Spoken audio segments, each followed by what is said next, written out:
Because you're gonna use social media to learn, not to be entertained.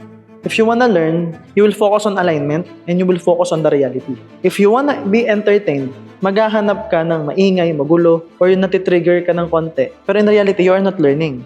You are entertaining yourself with motivation. Okay, iba yun. So, itong language na pinag-uusapan natin ngayon, this is a context of you as an adult using social media. So, ibig sabihin, nakadepende sa pagkatao mo, sa karakter mo, sino ka ngayon, at nararamdaman mo ngayon yung lalabas sa social media. Like, let's remove everything. And iwan natin yung app sa music. Pag malungkot ka, you will play, alam mo, sad music. Baby, baby, you will always be. Pag masaya ka, yung upbeat ka. Tonight's gonna be a good night, di ba? These are the moments. So the choices that you will be making depends on your feelings.